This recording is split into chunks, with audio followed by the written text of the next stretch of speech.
is probably going to be the worst case I've ever covered. This is one of those stories that will have you double checking to make sure all your windows and your doors are locked. If you're a woman and you're alone, I would suggest you skip the video. Unless you're okay with having anxiety and paranoia, that's your business. Molly McLaren did everything right. She blocked him, she reported him, she told all of her friends and family what was going on, and still ended up trapped in her car in broad daylight, fighting for her life. And the worst part, she didn't even know how close he was watching her. This is the case of 23-year-old Molly McLaren. Molly was one of those girls that you just instantly loved. Sweet, goofy, and hardworking. At the time, Molly was really into fitness and school and just bettering herself. She would even film her fitness journey and post it to social media. In 2017, Molly would wake up every morning and pretty much go straight to the gym. That was her safe place, her peace. And the gym being her safe place really puts chills down my spine. And you will find out soon why. Molly being only 20-something, she wanted companionship as well. So in July of 2016, Molly joined the dating app Tinder. And that's where she met him. His name was Joshua Stimson, a 25-year-old average man who worked in retail. He had a normal life, came off even shy, polite, also was very handsome. Good-looking man, seemed to have no criminal record, no violent history. There's no obvious signs that there's something off with his brain. Molly's friends and family like this guy. She's really happy, and she seemed to hit it off with him really well, also because they allegedly had some mental health issues in common. Molly suffered with severe anxiety, and she was battling this for quite a while. Joshua told her that he also suffered with a mental health illness, which was bipolar. The pair weren't talking for too long on Tinder before they decided to meet each other in person. Joshua seemed to really care for Molly. He was supportive of her mental health struggles. Joshua made Molly feel understood and seen. But underneath that calm exterior of Joshua Stimson, something darker was growing. After a few months of the young couple's new relationship, there were a few red flags that Joshua was starting to show. They weren't loud, they weren't violent. Joshua started to show signs of clinginess, possessiveness. He's just needy. He began to question Molly's whereabouts pretty much 24/7. He would double text her, triple text her. He wanted constant reassurance of where she was at, what she was doing, that he was still important in her life. He started even making remarks about what she was wearing, like, are you really gonna wear that out? Do you think that's appropriate? Just controlling, to say the least. If Molly would go out with friends, he was messaging her non-stop. There was no such thing as Molly doing something without him being in the picture. If she didn't reply fast enough, he would get irritated, angry almost. Joshua was suffocating Molly. She's young, she's having fun, she wants someone who will make her feel at peace and calm, especially with her anxiety disorder. This was just not something that she needed in her life at the moment. It got to a point where Molly did not want to continue the relationship with Joshua Stimson. This isn't the only time that Molly breaks up with Joshua. She actually ends up breaking up with him a few more times, but every single time he ends up being able to manipulate his way back into being in a relationship with her. But in June of 2017, she breaks up with Joshua for the last and final time. During this summer, whenever she finally ended the relationship, 100%, there's no coming back from it, Joshua's true identity began to show. The devil, a monster, a creature that shouldn't be allowed to walk the earth in human form. Joshua could not accept the breakup. Not emotionally, not mentally, not at all. His behavior escalated almost immediately. When Molly finally ended their relationship, they were at about the 7-month mark of being together. It wasn't even a full year. On June 22nd of 2017, Molly sent a startling message to all of her friends and family. She told them that she was scared and didn't know what Joshua would do to her. She was scared that he would hurt her. Her family encouraged her to block him on all social media platforms, and that is exactly what she does. But just because you block someone on social media does not mean that will stop them from watching you in real life. 1 week later, on June 29th of 2017, Molly heads to the shopping center in Chatham. In this mall is a gym that she frequented quite often. As Molly is minding her business and doing her workout as she normally does, a familiar face walks into the gym and starts working out beside her. It's Joshua Stimson. This wasn't an accident. He followed her. As soon as Molly sees him, she takes a picture of him and sends it to her mom, and she's like, "Mom, he's just showed up at the gym and he's next to me working out." Her mom's like, "You just need to come home." Molly actually walks over to Joshua and she's like, "Why aren't you at work?" And he's like, "That's none of your business." Soon afterwards, Joshua leaves the gym, and then she leaves not too long after him. Her vehicle is quite a bit away from the door, the entrance of the mall. Molly is now making her way to her vehicle. After seeing her crazy ex-boyfriend appear out of nowhere, she's on edge, she's uncomfortable, she's just not feeling right, something's just off. This was not a coincidence at all. She wasn't stupid, and she knew that. She makes it to her vehicle, opens the driver's side door. What happens next is truly terrifying. Go to part 2. I'm going to tell you the story story of my great aunt who was a seer. And she was a Christian. She loved the Lord. She read her Bible. She could see things that most people could not see, whether she wanted to or not. The story that I'm going to tell you was one that she told me when I was very young. Still gives me chills to this day. She had just had my cousin, and my cousin was probably about 6 weeks old. My aunt went to stay with a friend, and she had just laid my cousin down and was reading her Bible. Well, she said that there was a loud noise, like a train coming through the house. And where her friend that she was staying with lived, we'll call her Betty, there were no trains, according to my aunt. And so she was a little startled, and she was worried that my cousin would wake up. And so she, kind of looked over at her, made sure she was still sleeping, and when she looked back, Betty was walking into her guest bedroom where she was staying.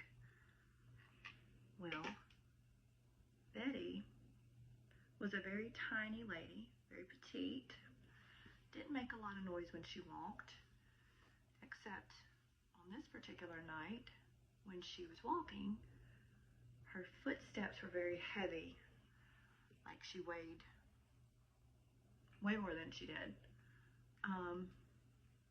And it startled my Aunt Becky, of course.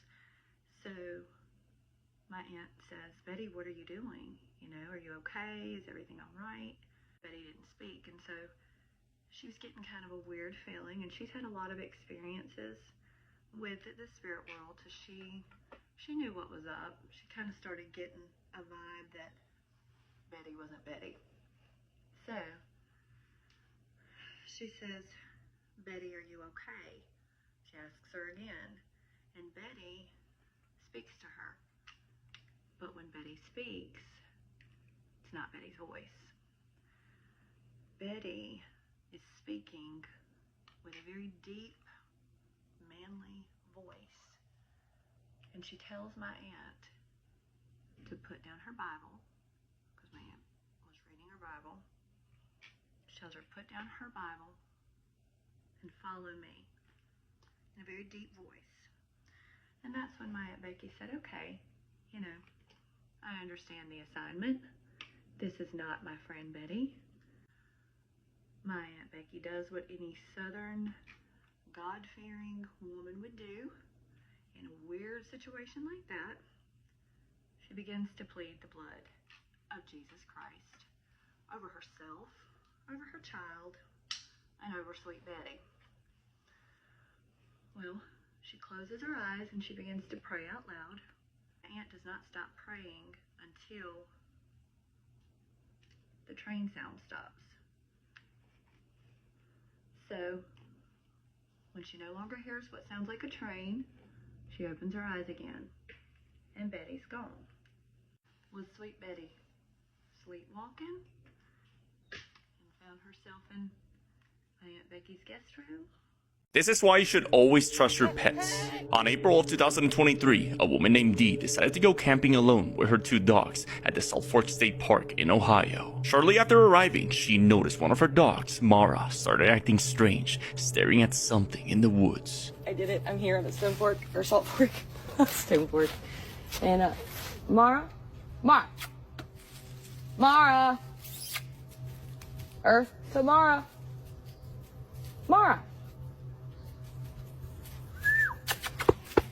Come here. What are you doing? What is it? I'm gonna wait for this fire to die out a little bit. I made a hot dog, trying to get that smell out. Thinking this might be a hiker or someone nearby, she ignores it since the area isn't completely secluded. But while setting up camp, she hears something running around her. I got 2 between me. I don't want to murder me. Just near the whole tree. Oh my god, that's creepy. Stop. Okay. Hi, my name's Dee. I love coming out in the woods at night, and I don't mean any harm.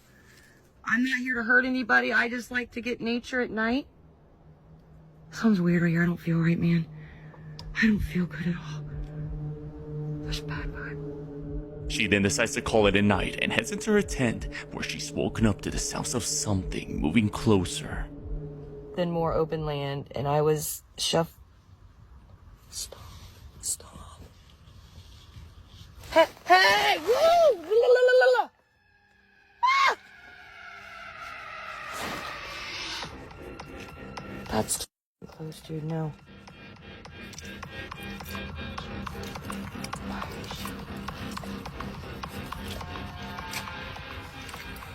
She's nervous looking.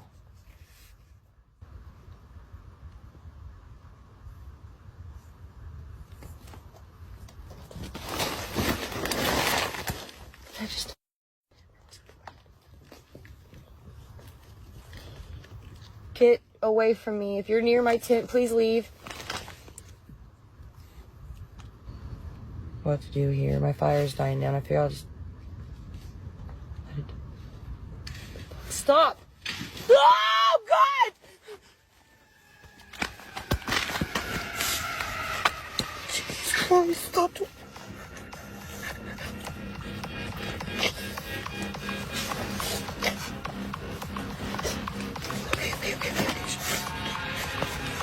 I know. Okay, we're going. Okay, all right. Feeling it's too dangerous, she now decides to make her way back in the dark. But bad news is, it's in the direction where the sounds are coming from.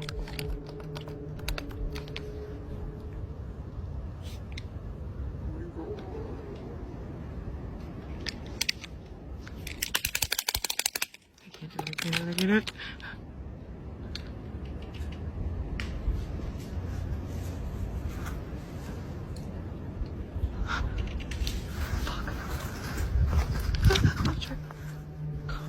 Now, when she makes it to the car, she hears something running towards her as it stops and growls.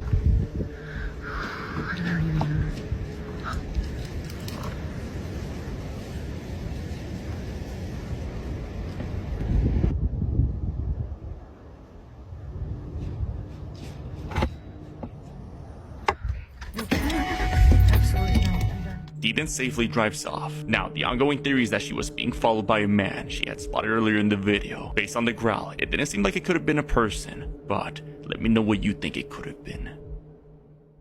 So check this crazy ass loophole I just went through. I nutted in the condom. Put water in the condom. Okay?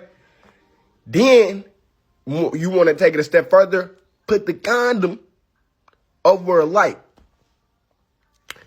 At that point, you're going to see a homemade lava lamp. Not gabbing though. Snacks in hand. Yep. Sorry. Snacks in hand. The vibe is set. And once I start, you won't forget. Don't eat too much, because you got to stay fine. But come on, bestie, it's story time. Hi, besties. I know you're happy to see me. I know. Time to eat, baby. Go ahead. Go get it. For the sake of the story, let's call the girl Janie. So Janie got news that her grandpa just passed away, and her grandpa is from back home and still lives there. So she has to travel back home now to her grandpa's funeral. She goes with her family because everybody went to attend. She actually ended up having a really good time back home, So family, cousins, Janie and grandpa were pretty close. Not like really, really close, but she loves her grandpa and her grandpa loved her. Anyway, while the funeral, was done and there's like the repast and everybody's downstairs eating, having a good time, she's feeling kind of sad, so she decides to go in her grandpa's room to like sit there and just take it in for a moment. And so as she's sitting there in her grandpa's room, she sees like a doll sitting on his dresser. And she goes back home back home here to America soon. And she's like, I need something to remember my grandpa by. So she decides to pick up that doll. It's like, I'm taking this back home with me, and this is gonna help me remember my grandpa. So she puts it in her suitcase. A few days pass. It's time to go back home. She comes back home to America. She didn't tell nobody. Like, she didn't tell anyone that she took that doll. So the first few days was perfectly fine, right? And then it got to a point where she started to hear random knocks on her door. Like she keeps hearing a knock on her door. Thank God she has a peephole, because every time she would hear knocks on the door, she would just look at the peephole to make sure that someone's there. But every time, nobody's there, whether she's home alone or not. It would be specifically just 3 knocks. That's it. I should also let you know that when she got back home, she put the doll by her TV, close to her closet. This is important. Anyway, there's this constant knock, right? It seems like only she hears the knocks, because sometimes she hears the knocks with somebody in the house, but they don't hear it. It's just her. Boom. One day she's in her room, she's chilling. She hears the knock again. And at this point, she's starting to get aggravated. She's like, yo, who the hell is this? And so she goes to the door and she opens the door. If you know, you know what that means. Of course, nobody's outside the door. She's like, man, whatever. She closes the door, she goes back. Later that night, she hears those 3 knocks again, except this time, it's not coming from the front door. It's coming from her closet. At this point, she realized this has to be paranormal, because she's hearing knocks nobody else that is hearing.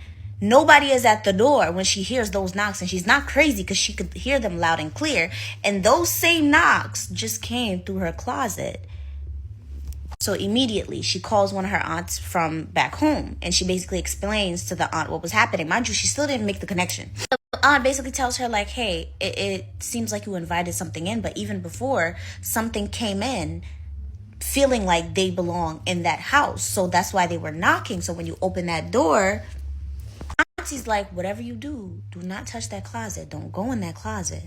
She asked, like, is there anything new that you brought to the house? I know you just came from here. Like, did you pick up something from here? And so she tells Auntie, like, yeah, like, Grandpa had a doll in his room, and I took the doll because I wanted something to remember him by. Auntie immediately said, I'm going to have to call you back. Hung up the phone, called Janie's mom. Janie's mom came in the room screaming at Janie, telling her to pack her bags. Janie's thinking she getting kicked out. She's not getting kicked out. Ended up having to go stay with Grandma for a few days. And while she was at Grandma's, she was getting a lot of spiritual baths, a lot of cleansing things, which you can get from my book called Cleansed and Covered, link in bio if you want to know how to protect yourself from bad stuff. See how I did that? Yeah. Wait, they didn't want to say anything to Janie. It just seemed like everybody was worried, and it seemed like she fucked up bad. Because they didn't really want to tell her stuff, she had to like overhear things, and apparently they were cleansing the house while she was gone, while simultaneously cleansing her. Damn, it feels like I can't speak, Lord. And they just never spoke about it again when she got back home. Like, whenever she would ask questions about it, they would tell her to stop asking questions about it. But yeah, that's basically the story. She never got answers. Don't forget to let me know what you're eating in the comments. Don't forget to go grab your book. Don't forget to go stream Blizmas. Okay, I love you. Bye. One of the scariest stories I ever heard. So when Grandma was little, she grew up in a house that was right across the road from this really old graveyard. Grandma's mother was feared by everyone because she messed with some really dark stuff, and she was always out in that graveyard talking to the dead. When Grandma was 10 years old, she was playing in the graveyard while her mama was talking to the oldest grave. Grandma started playing hopscotch over some of the graves, and that was when her mom came running over, snatched her up, and said, don't you ever step on another grave. Grandma said, why? It's not like they care. They're dead. Her mom says, I talked to them. I know how they feel. And Grandma thought she was joking, so she starts laughing, and then her mom says, don't ever do that again. You never know whose grave you're stepping on. It might be someone you can't get rid of. And stay away from the oldest grave. I don't want anyone going over there messing with it. So her mama goes back home to make supper, and Grandma stays in the graveyard and keeps playing. Grandma said, I don't know why I did it, but I sought out the oldest grave, and then I intentionally stepped on it. So Grandma slowly inches her foot across the grave, and then she steps on it with both feet. Well, then she starts playing and jumping around and jumping over those headstones too. She just thought what her mama said was really silly because these people are dead. Well, while she was playing, she jumped on this one old grave, and her foot went through the dirt into this big hole. Like the hole went up to her knee. It was deep. Well, that scared her because holy crap, there's a dead body down there, so she jerked her foot out of the hole. So she kicked some dirt and rocks down the hole, and then she hears her mom calling her name, so she runs back towards the house. Now, she wasn't about to tell her mama what she just did because she knew she'd get her ass whooped, so she pretends like nothing happened. They eat supper, they wash, and they go to bed. But later on that night, Grandma said she woke up and had to pee really bad, like she couldn't hold it. But unfortunately, their bathroom was outside. They had an outhouse. But while she was in there, she started hearing what sounded like stomping or someone running around the outhouse. She stood up. She heard her mama's voice call out, Gladys, come here, come here, come here. So she opens the outhouse door expecting to see her mother, but nobody's there. She's walking back to the house, and when she passed the old oak tree, that was when she saw a tall, lanky figure standing in between her and the cemetery. She looks closer and realizes that's her mama standing there, but she's facing the opposite direction, so she can only see the back of her mama's head and dress. She says, "Mama, what are you doing?" And her mama didn't respond, but with every step she took, her mom took a step backwards towards her. So she gets scared and runs towards the house to get her father, and when she looks back, she sees her mom running backwards chasing her. She said its head dropped and it fell backwards like on all fours, and it chased her all the way up to the porch until she got inside. She runs into her parents' room where she finds her dad asleep, but her mom is sitting on the edge of the bed reading a Bible with her shoes on and they're muddy. The next day, Grandma decides she's going to go back to that graveyard and apologize to every single spirit that she disrespected by jumping on their graves. So she goes over to the cemetery and walks up to that grave, and that's when she sees it. That hole is a lot bigger now, and it looks like someone has been crawling in and out of it. She gets on her knees to take a closer look, and that's where she sees the rotten casket and a decaying body inside. What was weird, the body didn't look that old for it to be the oldest grave, and it looked a lot like someone she knew who was missing. The body looked just like the woman her dad was having an affair with before she disappeared 3 months ago, and she looked like she'd been tortured to death. So she jumps back, and she starts hearing whispering coming from within the hole, and it's saying, come here, come closer, come here." She takes off running, but before she can get out the cemetery, she feels a strong presence weighing down on her back like it's trying to stop her, and it feels angry, but she makes it home. She goes to her father and tells him what she just saw, but he stops her in her tracks and says, "Hush. I don't want to lose you too. Don't talk about this ever again." But late that night, she's laying in bed, and when she looks at the window, she sees her father's dead mistress staring back at her, and when it disappears, her mama walks into her room. It feels like this spirit is reaching out to her for help, but she knows that her mama was the one who unalived her father's mistress, and if she's not careful, she'll be next. So now she's seeing this spirit everywhere she goes. It won't leave her alone, and it wants her to tell someone about what her mom did, but she knows she can't. She was afraid because she knew that her mom was very unstable, but her mom was the only other person who had dealt with spirits like this, so she had to tell her. So she goes to her mother, and her mother stops her in her tracks. She said, "What did you do? What's going on around here?" And Grandma says, "I jumped on those graves even after you told me not to, and one fell in." She said, "Mama, she stares in my window every night, wanting me to help her. She won't leave me alone. She wants me to tell on you, but I swear I haven't." Her mama grabbed both sides of her face and said, "How dare you disobey me? I told you not to do that, girl. Now go get the Bible in the belt." She put her head down and said, "Yes, ma'am," and she went and got the Bible in the belt because she just knew she was getting her ass tore up, but her mom had other plans. So her mom grabs the Bible, the belt, and her brother, and they all go over to the cemetery. Then her mom hands her the Bible and says, "Get in the hole." And Grandma says, "What? Why?" Her mama gets that close to her face and says, "Well, since you want to run to your daddy and try to help her so much, you can stay with her. Get in the damn hole." Her mama gives her a match with the box and says, "Here, in case you get scared of the dark, but just know if you strike it, I'll blow it out." And Grandma thought, "Huh?" She said, "Mama, please don't make me go in that hole. I'm begging you." Her mama said, "Get the Bible and get in that hole now, or I'll bury you in it myself for good." And her mother handed the belt to her brother and said, "If she comes out of that hole, you beat her until she crawls back in. I don't want to see her face until the sun comes up." With tears rolling down her face, Grandma took the Bible and climbed down in the hole with that woman's body. So after she climbs into that casket, she starts feeling dirt fall down on her because they're closing the hole up to make sure she can't get out. So while laying in the pitch black dark, Grandma starts hearing rustling noises inside of that casket, so she grabs a match and strikes it to see where that sound is coming from. It lit up the casket, and when she looked down at her feet, she saw her mom's face peeking over at her with black eyes and a big grin going, mm-mm-mm. The match went out, she passed out from fear, and she didn't wake back up until the next morning when she heard her brother shoveling dirt out of the hole to let her out. Grandma said she didn't know if her whole family was mentally ill or if this was some kind of supernatural event, but either way, she learned her lesson and she never stepped on another grave. If y'all want to hear more stories about my crazy-ass great-great-grandmother, let me know in the comments. Oh, yeah, one more thing. If y'all see me on Love Island, mind your fucking business, bitch. I'm trying to find love, bitch. Y'all had y'all motherfucking chance. I got an email for tonight's true scary story about a house in the Appalachian Mountains, and it is, let me just tell you, do not watch this at night. By the way, happy Easter. Yes, I love you guys this much. I am telling you a true scary story on Easter. I really need you guys to protect yourself before and after my videos because I'm starting to get messages from people saying that after they're watching my stories, they are either getting sleep paralysis or crazy things are happening to them. So please, when I tell you to protect yourself, I really truly mean that. But tonight's submitter's name is Tangina, and she did say that I could tag her, so she will be tagged in the description if you have any questions, comments, or suggestions, and she does want suggestions. All of these stories take place at her cousin's house in West Virginia, where her aunt, her grandmother, and her cousin all live in one house together. It says that these stories take place in chronological order, and they only get scarier as they go on, and she is not lying about that. The first story takes place in 2018 when her grandmother was upstairs in her bed sleeping. Now, her aunt and her grandmother sleep in the same bedroom because her grandmother is elderly and needs help throughout the night. Her aunt was downstairs in the kitchen cleaning up, getting ready for bed, when before she could even get up there, she hears this loud bang! So of course she gets super worried and she runs upstairs because it's coming from her bedroom that she shares with her mom. So she gets up there and her mom is holding her head in pain and she asks what happened. And she says that some invisible force that she could not see took her head and smashed it against the wall. This terrified her grandmother so much that she is absolutely terrified to be alone. She refuses to be alone. Also, because of this incident and also because she's elderly and she can't really walk down the stairs, she decided that she was going to move her room downstairs because she did not want to be in that room anymore. And Gina said that even if her grandmother to this day is left alone for a second, she starts to panic. Poor lady, I feel so bad. The next incident takes place in 2020 during the pandemic. At this time, her younger sister and her younger brother were staying at her aunt's place because her parents were out of the country. At the time, all three of her older cousins that lived in the house or were at the house all worked, and her younger cousin, which was the same age as her younger brother, didn't have school because of the pandemic. Her aunt and grandmother were also home too, especially because her grandmother wasn't able to go up the stairs anymore due to old age. Because it was COVID and there was nothing to do, her aunt decides that she's going to take her cousin and her little brother out for a walk. Meanwhile, the eldest cousin and his wife went to go pick up the older cousin, which is the eldest cousin's little brother, from work. So at this point, the only people in the house are her little sister and her grandmother, but her little sister doesn't know that those are the only people in the house. She thinks that the cousins are still in the home. She went upstairs to go look for them. She checks all the room and nobody is there, but then she went to go to the oldest cousin's, who was at work room, and she gets there and she sees him. He's sitting in front of the TV, sitting at the bed, just staring at the TV, and the only light in the room was reflected off of the TV, shining onto him, and he's just staring at the TV. It was completely dark in the room, and her sister couldn't see his face clearly, just like a dark shadow sitting in the room. And also, remember, this cousin is at work. Then all of a sudden she hears him say, "Come here." And she's like, "No, what do you want?"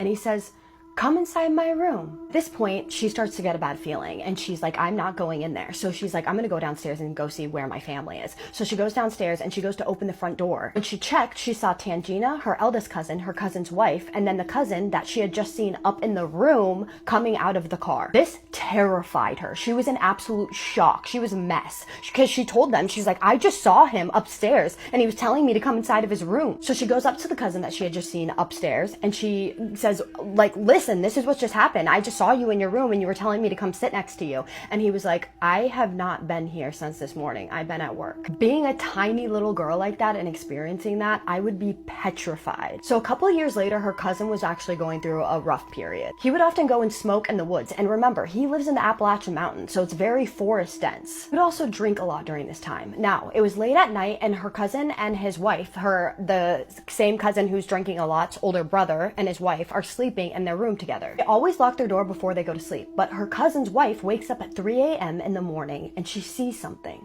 She sees somebody walking in circles around her bed. She could barely see anything because it was so dark and the only light was coming from the Wi-Fi router, but what she did notice is that whatever this was looked exactly like her husband's little brother, the cousin who was drinking a lot in the woods and smoking. He had long hair at this time, and she saw that it was covering his face, and he was shaking his head back and forth, and he was walking from the foot of the bed, back, from the foot of the bed, back. He just kept doing this. She was absolutely terrified, so she tried waking her husband up. He would not wake up. So she starts taking her nails and she's digging them into his skin. He finally wakes up. So she tells him, "Your little brother was just in our room." And he's like, "That's impossible. We always lock the door." And he gets up and he goes and looks, and the door is in fact locked. So he just tells her, "Listen, we'll talk about this in the morning." So they get up the next morning and they go downstairs and they ask the younger brother, "Listen, were you in our room last night?" And he's like, "No, I wasn't even home last night." They believe that something followed him back from the woods. And also they believe in their religion that if you get intoxicated, you are more susceptible to these types of things. And that's why they don't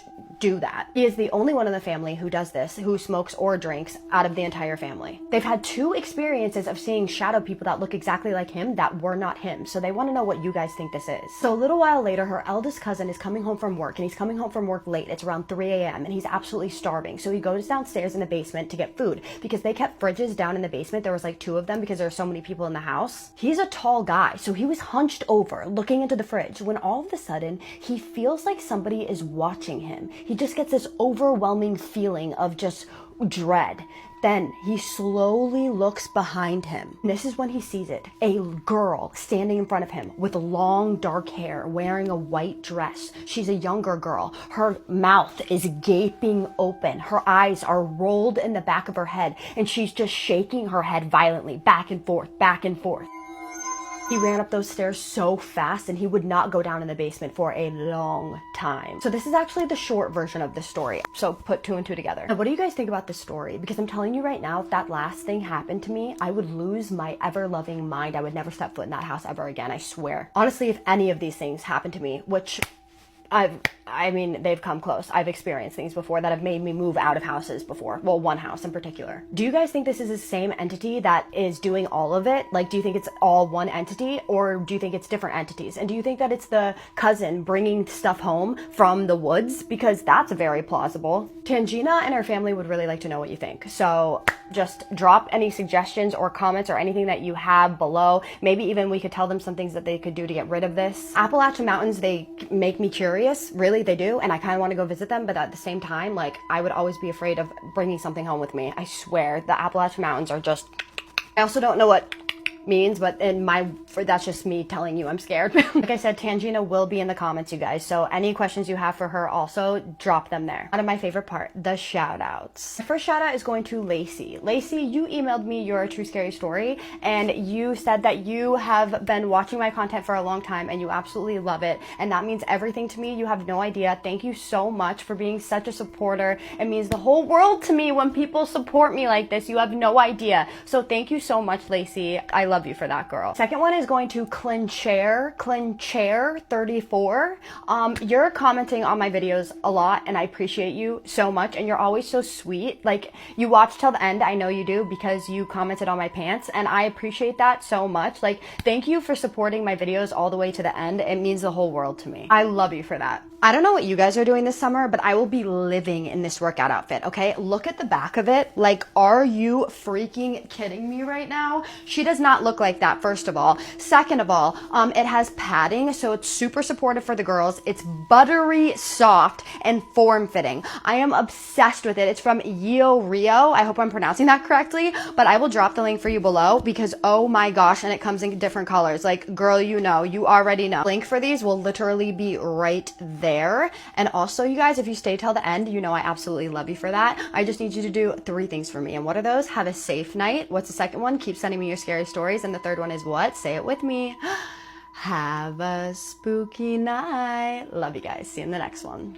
I'm about to tell y'all a story that I listened to about 3 days ago, and it has not left my mind. And of course, it happened in Mexico. So there was a truck driver who had a partner. You know, sometimes there's 2 people in a truck. They take turns while one is sleeping, one drives, the other one gets tired, the other one drives, and this one goes to sleep. Why did I overcomplicate that? Anyway, they were both on the road, and the truck, something messed up to make them have to park on the side of the road. Mind you, this was in the middle of nowhere. They also realized that they had no signal on their phones and nobody in the radio was responding to them. So the guy who had been at the back sleeping volunteered to walk and see if there's anything up the hill, because at this point they were trying to go up a hill to go forward. He tells the guy that was driving to stay put in case anybody passed by, or maybe a cop or anybody that can help them out. They both agreed. The guy went on his way and the driver stayed in the truck. So as the guy who stayed in the truck is waiting, he starts to feel something very eerie. Like, okay, fine, he's in the middle of nowhere, but like, why does he feel the sensation like he's being watched? It was also in that moment where he starts to hear almost like if something is scratching the passenger side of that truck. He wasn't thinking it was anything paranormal or like scary like that, but obviously he's like, well, what if it's an animal? What kind of animal is it? Should I be concerned? So what he did is he kind of went to the passenger seat, looked at the mirror because he figured he could see what was down there, and what he thinks he sees is an old lady. However, the weirdest thing is he thinks that he sees this old lady hunched over, hiding next to the passenger door, which would be crazy because if you know trucks,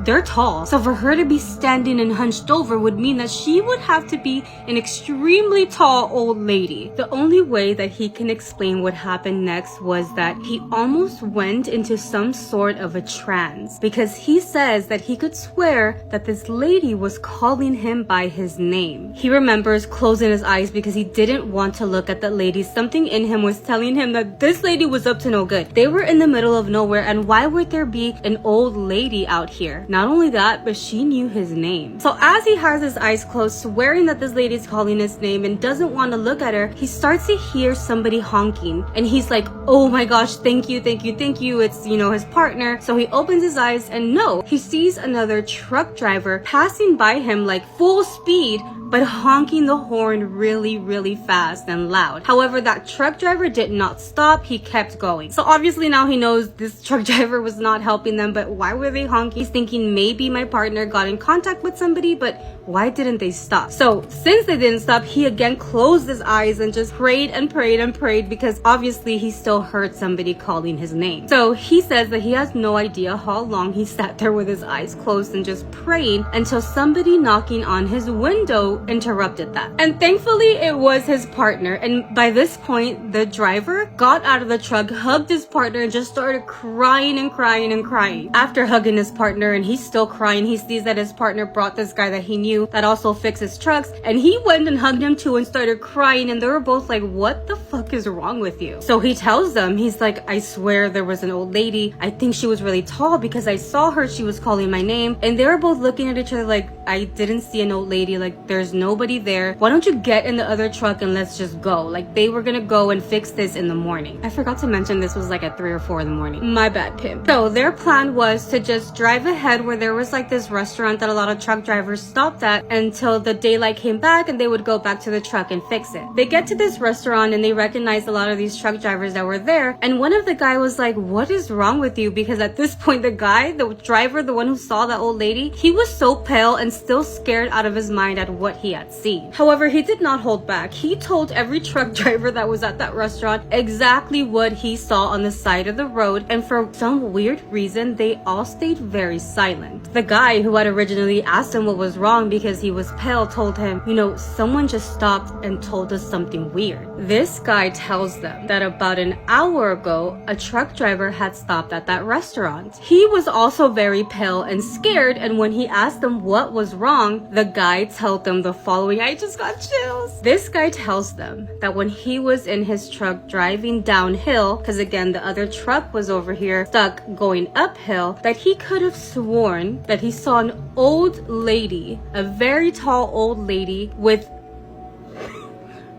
goat feet standing up on the side of a trailer. He explains that he was honking and honking because he was scared that the guy in the trailer was asleep and that this old lady with goat feet was going to attack him. And remember, the guy did have his eyes closed because he was scared and he was praying. So when he got really close to them, he hit the gas even though he was going downhill, and that's how he was trying to tell the guy, wake up, wake up, there was something next to the truck. However, he was too scared to stop, and that's why he ended up stopping at the restaurant that was down the road. And the reason why he stopped is because he couldn't drive anymore. He was terrified. He had to stop somewhere to like relax, to calm down. After about 30 minutes, the guy says that the guy finally calmed down and said, I have to leave. I don't even want to be in this area. I gotta go. And he went about his way. He could tell that every truck driver in that restaurant was very scared. They were all serious. Nobody was laughing. Nobody was taking it as a joke. Not only were a few of them there to witness the first guy saying that he saw the lady, but then the guy who saw the lady and was not asleep, was actually praying, comes in and like really confirms the story that the first guy said. He said that all the guys took it very seriously, and a lot of them agreed that they would not be stopping there even if they were tired, not even to rest. They would try to get as far away from that area as possible. That shit is so scary. Can you imagine? I cannot. Imagine if he didn't even have a partner though. I got an email for tonight's true scary story about a girl who said she was haunted by a demon for 13 years. This story is terrifying. I do have to give a trigger warning for the mention of someone unaliving somebody and the mention of schmug use. Tonight's submitter did tell me I could use her real name, and her real name is Christian. It all started when she was 13 years old, when her mom had a near-death experience at the hospital after surgery. Her mother came home thanking her guardian angel for saving her. She even got this little flat angel that she would put on their windowsill that she named Esmeralda, and this angel reminded her of the angel that saved her. Shortly after this thing started happening in their home, like they would walk out the front door and the door would just shut and lock behind them. The TV would turn on by itself and it would turn on to like this static station, and her mom would always say things like, oh, it's just Esmeralda playing with us. One day Christian is in her room when suddenly she smells the smell of ammonia and roses, and then she hears this bang, bang, bang on their front door. Apparently her sister got locked out again because the door locked behind her. Well, Christian started noticing the smell more of ammonia and roses, and she also started noticing that every time she was home alone, she would hear the sound of footsteps walking up and down down the stairs. They ended up moving into a new home, and this is when things got weirder. They would be sitting in the living room and they would hear footsteps walking up the stairs or just upstairs. And one night, Christian is downstairs watching TV and her mom is at work. Well, she's enjoying the TV show that she's watching when she hears Christian in her mom's voice, although her mom is at work. This did scare her, but she ended up just brushing it off. What got scary was that about 2 days later, she was asleep at like 2 o'clock in the morning when she wakes up to her mom calling her name in this whispered panic. Just, Christian, Christian, Christian, wake up. She wakes up and she's kind of like, what is going on? And then she hears it. Boom, boom, boom, boom, boom. Something is running up the stairs. It stops at her bedroom door and then it just walks into her bedroom door, but not walking slowly. It's boom, boom, boom, boom. Stops at the foot of her bed. Christian is just sitting there absolutely terrified. And then she sees something sit down on her bed. She can't see the actual thing, but she can see the compression of her bed going down. So as she's just sitting there frozen with fear, suddenly this thing gets up and then you hear that boom, boom, boom, boom, boom, and it's walking into her mom's room. It walks all the way around her mom's bed. It stops, walks back around, walks down the hallway and down the stairs. That was the first time she felt really afraid. And at this time, she was digging deeper into her faith and trying to figure out what was going on. This is just the start of some very terrifying events. So a little while down the road, they have this girl move in. They take her in from, I guess she had a really hard life. Now, after she's been there for a little bit, she ends up opening up to them and admitting to unaliving somebody, selling her soul to the devil, and also having a past history of schmug use. Now, after this girl opens up about this, Christian goes into her room one night and she walks into her room and she remembers it being absolutely freezing. It was way colder than the rest of the house. And as she's standing in the room, she feels this breath on the back of her neck. And then she hears someone go, Christian! She bolted out of that room. She said that after this, the air in the house just felt heavy and thick and wrong. One night, Christian can't sleep, so she goes downstairs and she watches TV in the living room. She's watching TV and everything is fine. Suddenly, the TV just turns to static. It's just like, shh, and she's kind of looking at it like, what is going on? When all of a sudden, this thing just pops out of the TV. She said it was probably the most demonic looking thing she had ever seen, like ever in her entire life, and that its face was very distorted. It had a sharp chin and these super sharp teeth, and it just screeched her name and then were cloosed back into the TV. She said this thing looked like this, like it looked very similar to this. At this point, Kristen is just on edge all the time. She's constantly feeling watched. That thing out of the TV, that came out of the TV, absolutely terrified her. So she tried to stay out of the living room for a little bit, but one night she decides that she's going to go back into the living room and she's going to watch TV. But she gets this unwavering feeling that something is staring at her. She's trying to ignore it. She's like, okay, I'm just panicking right now. I need to calm myself down. I'm anxious because of everything that's been happening. When suddenly she hears this, something is rattling. So she looks to her right and a picture is rattling on the wall, but the picture itself is the only thing rattling. And then the picture just goes to a 90-degree angle and flies off the wall. This was the turning point for her where she was like, okay, I can't be in this house. I'm not going to be in this house alone. So for a year, an entire year, she refused to be in that house alone. Well, in that year, a few things happened, and they noticed that every single time something would happen, that little angel figure that they had, Esmeralda, she would tip over every time something scary would happen. So her mom actually ends up breaking it over something and then throwing it away across town, and things ended up stopping in that house. Fast forward about 10 years later, and she gets married and she moves into an apartment with her husband. Now, her husband really likes horror movies and she can't watch them. She can't watch any of the movies that he likes. He likes The Conjuring, he likes slasher films, everything. She has experienced too much paranormal activity to be watching these types of movies, but her husband loves them but does not believe in the paranormal. So her husband does something that he probably should not have done. He starts walking through the house and he starts inviting Lilith into the house, asking Lilith to come show herself and prove to him that the paranormal is real. After he does this, one night Christian is sitting in their bedroom and she starts hearing this sound in her closet. It's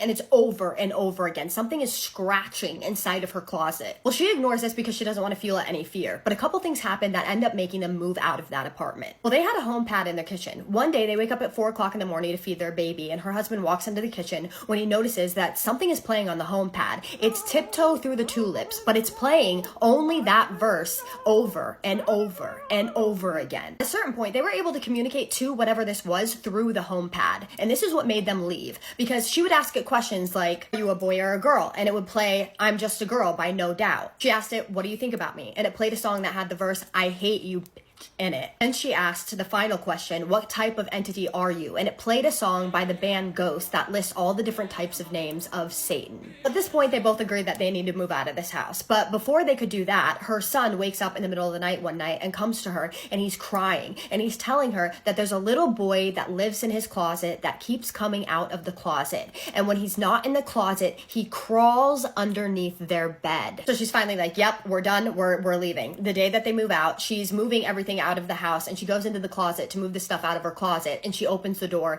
and she sees these long claw marks on the door, and there's like deep claw marks all over the inside of her closet door from when she heard that scratching sound. She said that after she has moved out of this house, she still occasionally sees like shadows out of the corner of her eyes, but they have learned how to protect themselves, and so everything is pretty calm right now, but that this experience, that 13 years of hell that she went through, will forever live with her. So what did you guys think about that story? That's pretty crazy, right? That would freak me out, especially the little boy crawling underneath the bed. You guys know how I feel about shit like that. I cannot do it. Also, the tiptoe through the tulips thing, that really got me. I hate that song. That song freaks me out so much. It just makes me think of Insidious, and it freaks me out. I feel like it's just like a bad song. I don't know why I feel that way. Her name was called multiple times, and it was called in her mother's voice at one point. It sounds demonic to me. I know that demons can mimic people's voices, and especially the thing that came out of the TV and the scratching in the closet. I don't think that little boy was a little boy. Like, you know, I normally don't think that. I personally think this was demonic, but what do you guys think? Drop all your opinions, thoughts, and suggestions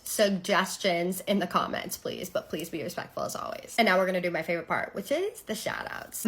Amanda_Ramon. Girl, you are the best. You are sharing my content with other people, and that is so supportive. Thank you so much for doing that. That means so much to me. You have no idea. Thank you for supporting my page and sharing it with others. Thank you for commenting and pushing my videos out. Thank you for liking my videos enough to watch them. I am so lucky to have people like you. I really, truly am. So I appreciate you more than you possibly will ever know, and I love you, girl. Thank you. Wallflower116. Thank you so much for the comment that you left. That was such a kind comment, and I appreciate you so much. Thank you so much for supporting me and watching my videos and commenting and pushing out my videos. And thank you again for your kind words, because that really did make my day. I appreciate you, and I'm so lucky to have you. Thank you. I just love you. I just love you. And with that being said, my name is Kaisa, and I tell true scary stories on here every single night that you guys submit to me. So if you're into that, hit that follow button, and I just need you to do 3 things for me. And one of those, keep sending me your scary stories. Have a safe night. And what's the third one? Say it with me.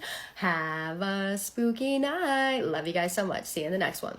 Spooky kisses and haunted hugs. Children having imaginary friends doesn't seem like a big deal until you start to see them. This story is coming from a lady named Anna, and she is a widow, and she has 2 twin girls. The twins are 6 years old, and together with the mom, they attended this birthday party that the mom's friend made for their child. The mom's friend's house just so happened to be really close to a cemetery. Red flags, red flags. At this birthday party, the twins had a really good time. They even made new friends. So towards the end of the birthday party, the twins came up to their mom and asked if they could invite their new friend to spend the night. Anna agreed that she could spend the night, but they had to go ask the girl's parents for permission, and then they would take her with them. So the twins ran off to go and tell the little girl to ask the parents, and a while later they come back and tell their mom that they agreed and the little girl was gonna come and spend the night. So Anna was like, okay, cool, and looked around because only her twin daughters had came back and the friend was nowhere to be found. So when she asked her twins where's their friend, the 2 girls just looked at each other and were like, I'm not sure, maybe her parents are gonna drop her off at our house. Anna thought it was weird because she was like, well, I don't know if they know where we live, but whatever, let's just go home, and they went about their way. So when they got home, time passed, it got really late, and nobody went and dropped off any girl at her house, so all 3 of them went to bed. Around midnight, Anna wakes up because she could hear her twins laughing and laughing in their bedroom. So Anna gets out of bed, goes to her twins' bedroom, and gets mad at them for being loud and playing when she had just put them to bed an hour ago. She tells them that they need to go to bed and stay put. However, this was to happen every night since then. Night after night, Anna would wake up hearing her daughters laughing and playing with toys. She would go into their bedroom, get mad at them, and tell them to go to sleep. So Friday comes, and again she's awoken by her daughters playing and being loud in their bedrooms, but Anna was like, you know what, I'm gonna let them play. It's Friday, tomorrow's Saturday, they don't have to get up early, anyway, so I'm just gonna let them be. So the following day, Saturday, when they were having breakfast, the mom asked the girls if they had fun last night playing with their toys. And one of the girls admitted to mom that yeah, they had so much fun and that their new friend just made them laugh so much. Excuse me? Anna was a little shocked by that response, and she asked them, what friend are you talking about? And one of the girls was like, well, the girl from the party, remember we asked you for permission to let her come over and spend the night. When she heard that, she did get goosebumps, but then she was like, oh, they're 6 years old, they're probably making this up, they have an imaginary friend, maybe it's a stuffed animal for all she knew, so she really didn't give it that much importance. So that Saturday went pretty normal. They left the house, they went to the park, they came back home, and when it came to nighttime, they all went to bed, and again, the mom is woken up by the girls playing in their bedroom. So of course, Anna gets up, but this time instead of opening the door, she decides to put her ear to the door and just listen in on what the girls are saying or what they're laughing at. It is there when she hears both of her daughter's voices and a third completely different voice. Anna was like, how are my twins creating a third voice? Like, how are they creating this voice that sounds completely different and pretending it's their imaginary friend? She was very curious, but she decided not to open the door just yet because she wanted to continue to hear what they were saying. So as she's listening, she then hears one of her twin daughters starts crying, and that is the moment that she opens the door and walks in. When she opens the door, she sees that both of her daughters are in the middle of the room sitting down, and one of them is indeed crying. Obviously, she gets in there and asks her daughter why she's crying. That is when her daughter, in between cries, tells her mom that their friend pulled her hair and she honestly just wants her to leave already. Anna did not know how to respond to that. She didn't know how to react to that, so she just said, you know what, let's just go to sleep. You guys shouldn't have been out of bed anyway. Please go to sleep. She told them to get some rest and that they would talk about this in the morning. The following morning, Anna did wait for the girls to bring up the conversation, but they didn't bring anything up. So she waited until dinner time to bring it up because they never brought this friend up the entire day. But because the girls are 6 years old, she decided to ask them about it in a very joking way. So she tells them, hey, where's your friend? Did she decide not to stay for dinner? Anna expected her daughters to laugh because she was trying to make a joke. However, her daughters did not laugh. They stayed very serious, and one of the girls told her she doesn't want to leave and we don't want her to be here anymore. She doesn't let us play in peace. She hits us and she pulls our hair when she gets mad, and she doesn't let us go to sleep. She always wants to play with us, but only in the middle of the night, and we're just tired of her already. After hearing this, Anna stayed at that dinner table just silent, not knowing what to say back to them. That same night, they all went to bed, and this time Anna got woken up again, except it wasn't with the laughter of her daughters. It was a completely different, strange sound. She gets out of bed, she goes to the hallway and fully expects to see her daughter's room lit up, but everything is in complete darkness. Regardless, she still headed over to her daughter's bedroom. She just wanted to make sure that everything was okay. When she opens the door, it's complete darkness, so they're not out and about playing with toys or anything like that. She decides that she's gonna get close to their bunk beds and give them a kiss goodnight and go back to sleep. As she gets closer to the bunk bed, she notices that one of the girls on the top bunk is sitting Indian style in the middle of the bed. So she tells her, hey, you should be asleep right now. You need to lay down, go to sleep because you have school tomorrow. So she was gonna give the girl on the top bunk time to lay down to give her a kiss goodnight. So in the meantime, she bent over to the bottom bunk to give the other girl a kiss. However,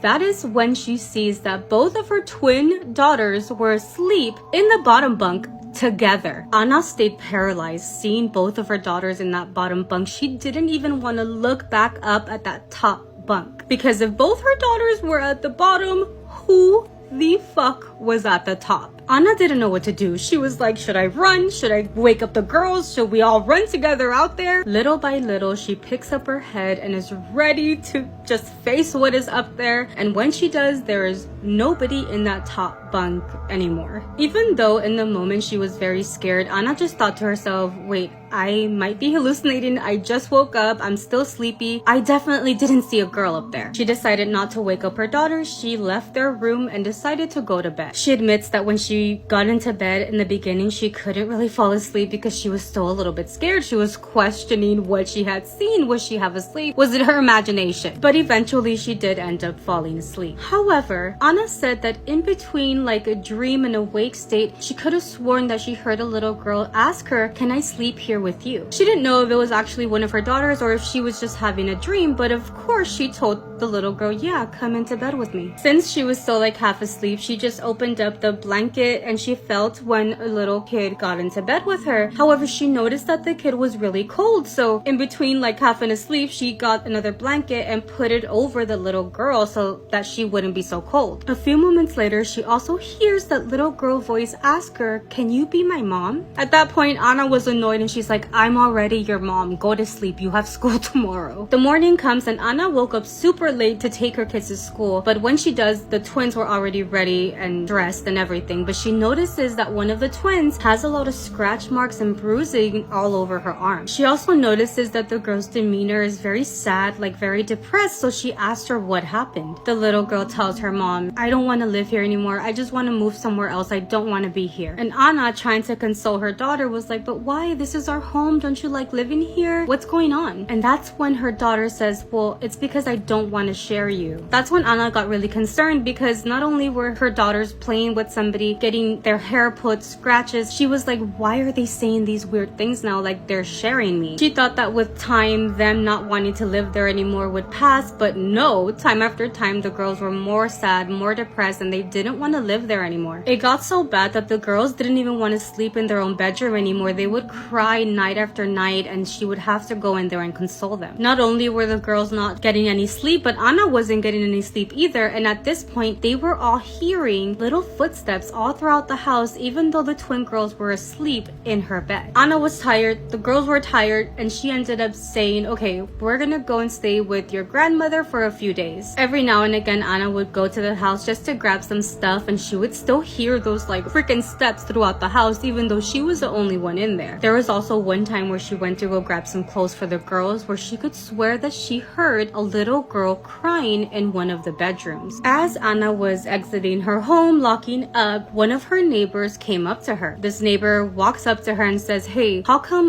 one of your daughters stays with your mom and you leave the other one here by herself? Why are you leaving one of your daughters here for weeks? She's lonely. Why are you doing this to her? This is not okay." Anna didn't even know what to say. She was like in shock of what her neighbor was telling her, and that's when the neighbor continued, "Why are you leaving her there? I see her peeking through the window. She's lonely. Please stop doing this to her. If you have no one to take care of her, bring her to my house. I'll take care of her for you, but please stop leaving her alone." And remember, there was nobody in Anna's house because both of the girls were staying at their grandmother's house with her. After that, they never went back home. They never went back to living in that house. They stayed with the grandmother. I wouldn't even know what to do in that situation. Actually, yeah, I would get the fuck out. First of all, I would have been out the first night those girls were like, "Oh, my friend makes me laugh so much." Fuck that. Anyway, what would you guys do? Did you guys have an imaginary friend growing up? Hopefully no. Hopefully no. Hopefully it was imaginary, actually. This girl sent in a story to me about how she watched someone pass away. They cursed her right before they passed away, and now she is dealing with these terrifying, what I would call demonic experiences. This is gonna leave rent-free in my head forever. Now, this girl's name is Margarita, and she lives in Latvia. What happened to her began on an ordinary day. She was just visiting her grandmother. Everything was normal. It was bright outside, and she did not feel scared or uneasy in any way. Now, she was out and about doing stuff, and she was on her way back home when she notices that there's this older woman that's helping this other woman. Now, the woman that was being helped was incredibly small and frail, and she was hunched over, and the other woman that was helping her, well, both of them seemed very worried. The woman that is helping the elderly woman calls Margarita over and just says, "Hey, can you do me a favor? I'm really worried about her. She can't walk right now. Can you help us walk her back to her apartment?" Now, something stuck out to Margarita that was very strange. She noticed that the elderly woman did not want them to call an ambulance, even though in Latvia you can call ambulances and they are free as long as it's not a false alarm. Now, Margarita feels really bad about this, so she's like obviously going to help them. So she walks over and she starts helping the woman back to this apartment, the building that the elderly woman claims is her building. Now, many apartment buildings in Latvia still have the old post-Soviet style entrances. They can only be opened by typing a code into a metal panel. So they get to the door and the elderly woman begins lifting up her weak arm and is like trying to touch the buttons. But the code was not registering, and she just keeps pressing the buttons again and again, and her hands are shaking. And suddenly Margarita feels that something is wrong with this situation. And as soon as Margarita starts getting this feeling, the older woman just grabs onto her jeans with unexpected force. Then the woman's hands just tightened so hard it shocked her. And then she looks right into her eyes and says in Latvian, "Go to her. I will not live anymore." But the voice sounded like it came from far away. The moment she says that, her entire body just goes limp. It was like as if the life had just drained out of her instantly. She collapses, falls forward, smashing her head against the concrete wall beside the door. This happened so fast, none of them could react, and they are just in shock. Now, at this point, they call the ambulance, and it arrives extremely quickly because they live right by the station. So the EMTs start examining the woman. They look up at Margarita, and they tell her something that makes her stomach twist. They said that her heart had already stopped, and that it was very strange that they had claimed that she had collapsed only 10 minutes ago, because her body was already stiff, like she had been unalived much earlier than 10 minutes prior. Made no sense. She felt this cold thing crawl up her body when she heard that, and at this point she is like, I am getting out of here, and she just goes home. When Margarita gets home, she keeps playing those last words in her head. Go to her. I will not live anymore. Over and over. She could not shake this feeling that when she grabbed onto her, that she passed something to her. Something dark. Something heavy. So at this point, she decides to go to her altar and perform a protection spell so she can calm down. The moment she starts preparing everything, something completely unexpected happens. The clothes organizer standing next to her altar, the kind from IKEA where you hang shirts, suddenly just cracks completely in half. It was completely new. It had never been damaged before. She said it felt like something invisible had slammed into it. Later that day, she calls one of her friends and she's telling her friend about what happened.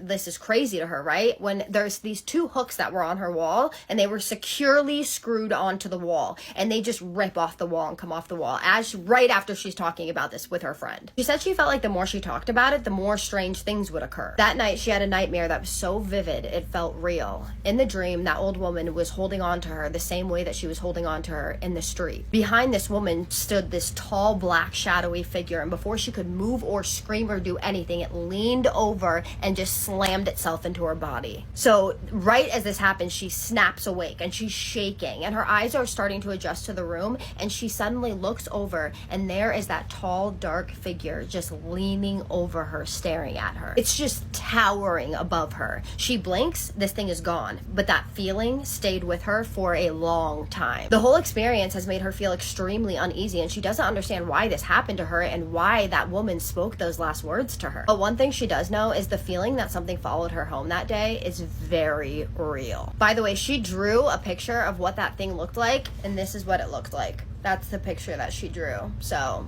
that's terrifying. She did say that I could tag her, so she will be tagged in the description. So if you guys have any questions, suggestions, or comments, you can drop them below. But as always, please be respectful. But what do you guys think about this story? I think this is one of the craziest stories I have gotten. First of all, she sees somebody pass away right in front of her, and on top of that, they speak those words to her, and then she starts having these crazy experiences. That's a wild story. That, when I read this, I was like, my jaw was on the floor. Was this woman purposely asking her to come and help her so that she could transfer this demon or whatever this thing was onto her? And one of the scariest parts to me is that the EMTs, or I don't know what they call them in Latvia, if they're EMTs or if they're called something else, told her that she had been unalived for a lot longer than 10 minutes. So they were walking around with an unalived person. That's terrifying in itself. She did start to feel like something was wrong, though. She felt it as soon as she was pressing the buttons and it wasn't working.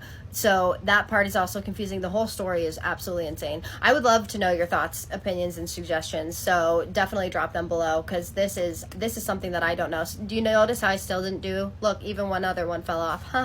But with that being said, I am now going to do my favorite part, which is the shout outs. Aaron_Ann77. Thank you so much for the comment you left. That was so nice. I really appreciated that. Thank you. And you said that you've been watching for a while now. Thank you for being a longtime supporter. That means so much to me. You have no idea. Thank you for being a part of my community, and thank you for commenting and pushing my videos out. Thank you for liking them enough to watch them. I'm so lucky to have people like you, and I truly hope you know how much I appreciate you. I love you, girl. Mary Jane Reyes 22. You said that you listen to all my stories while you're waiting in the pickup line for your kids. I love that. Thank you so much for your support, and thank you for watching all my stories. I work so hard on these stories. Like I say this, I know all the time, but the fact that people watch them and that you like them enough to constantly watch them while you're waiting for your kids is, I feel so lucky to have that. That's so cool to me, to be on someone else's phone and have them watch me doing something that I'm so passionate about. So thank you for giving me that gift. Thank you for being a part of my community. Thank you for being kind and commenting and pushing my video out. And I hope you know how much I appreciate you, girl. I love you. And thank you both so much for being a spooky baby. I love it so much. Thank you. By the way, you guys, I am getting the rest of my merch so I can show you guys what it looks like. So I can show, I'm getting the hoodie, the crew neck. I already have the shirt, and then I'm getting the pink and the black cup, because there's pink and black cups, not white and black. I messed that up when I told you guys about the merch last time.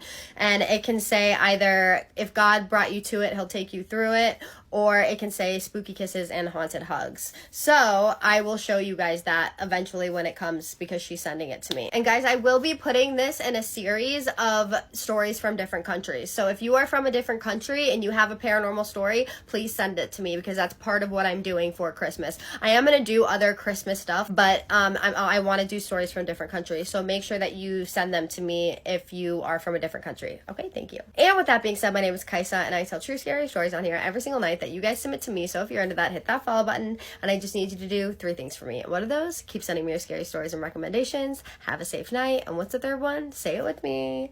Have a spooky night. Love you guys so much. See you in the next one. Spooky kisses and haunted hugs. Oh my gosh, you guys, we were just running in the, like, not running, I'm running now.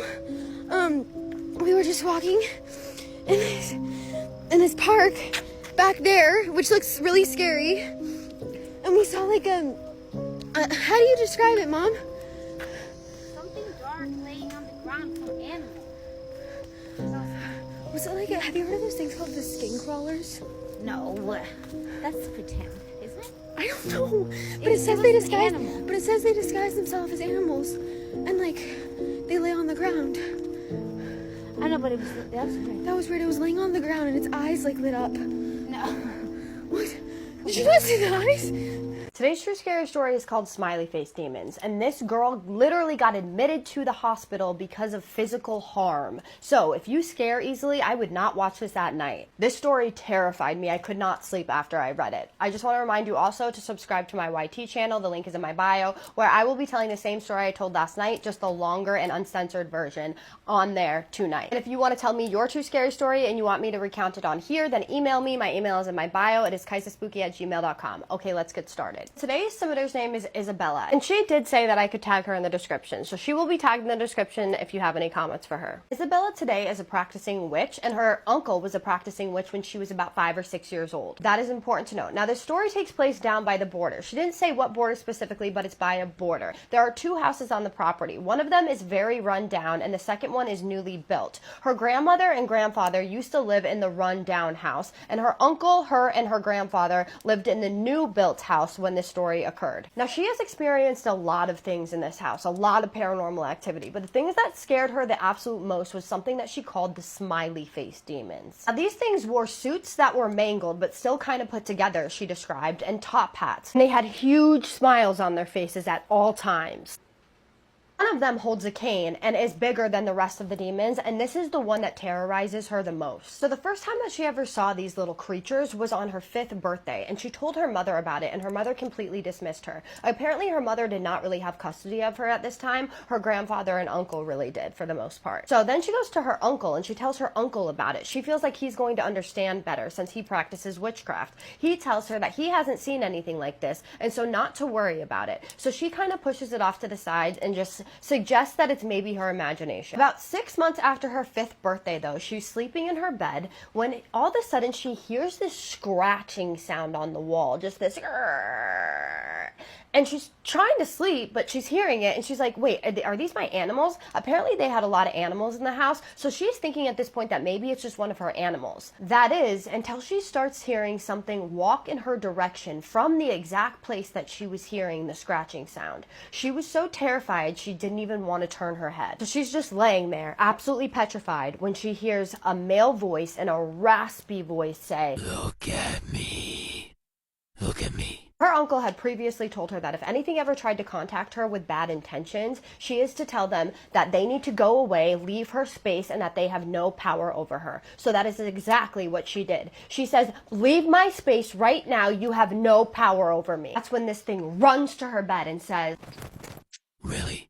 So this obviously terrifies Isabella, and she starts screaming at the top of her lungs. Her whole family wakes up and rushes into her room, and she's having a full-blown seizure. They have to call 911. As soon as they get to the hospital, the doctors say that there's absolutely nothing wrong with her, and they think that this was just a one-off time thing. After this, Isabella absolutely refused to sleep in her bedroom. So her family wanted to keep an eye on her, so her uncle slept out in the living room with her to keep an eye on her. And he said that he saw her regularly having nightmares. Now, Isabella doesn't remember all of these nightmares, but the ones that she does remember, they are of these smiley face demons. And what they would do in these nightmares is they would chase her around, then they would catch her, and they would choke her and scratch her. For her protection, her uncle did a cleansing spell. Now this worked for about a month, but a month later she was in school and she sees these smiley face demons in school. She gets so scared that she goes up and she tells her teacher, but her teacher completely dismisses her and tells her that she just has a wild imagination. This time she saw 3 of them in school, and shortly after she tells her teacher what she saw, she has another seizure and she has to go back to the hospital. And once again, the doctors tell her that she has nothing wrong with her. They don't know why she had a second one, and they don't think that she's gonna have another one. Why they thought this, I have no idea. At this point, Isabella is incredibly scared, and she tells her uncle, listen, something is happening to me. I am seeing these things everywhere, and right after I see them, I'm having seizures, and I'm terrified. And her uncle asks her what they look like. She tells them, so he does another spell, except for this time, the spell makes things so much worse. After the spell, they start to get incredibly violent.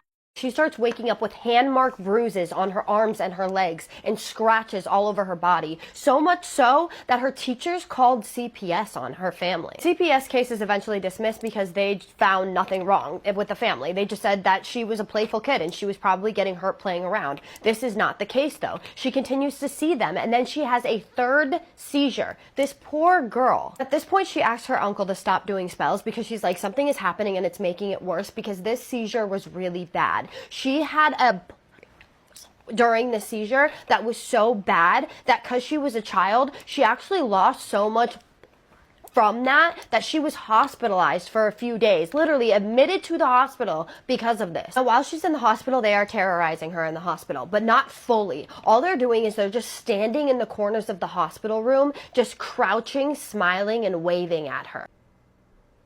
After this, her uncle is like, I have had enough. I am banishing them from the house and I am banishing them from you. I'm going to find a way. So he does this, but he only succeeds from banishing them from their house, not from her. So the only thing left for him to do is to teach her how to keep them at bay from not hurting her or touching her. And that is what he does. Now, she has to do this every single month or she will be terrorized again. And they follow her around to this day. She has no idea what they are and she wants to know what you guys think they are. She said in her exact words, I am very Mexican and Native American.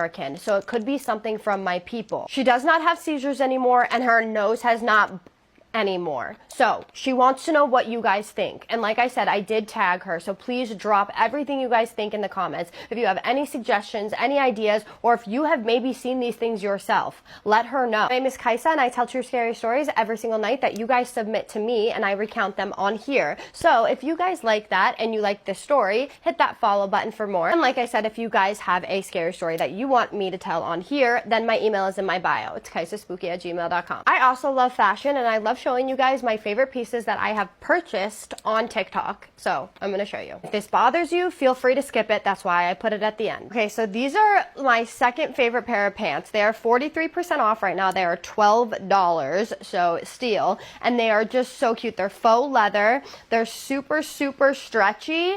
And they never like wear out as you're wearing them. They don't get baggy at all. They have belt loops. They're so comfortable and warm. I'm absolutely obsessed with these pants. They're just one of my favorites, so I thought I'd tell you guys. So I'll drop the link for them right there. No pressure, but the link will be right there. Other than that, I love you guys so much. You guys are seriously the best. Every single one of you that leave kind comments and that email me kind things, like honestly, you make my day every single time. You mean so much to me. Thank you, thank you, thank you. There's just one thing though that I need you to do. And what is that? Have a spooky night. Love you. See you in the next one.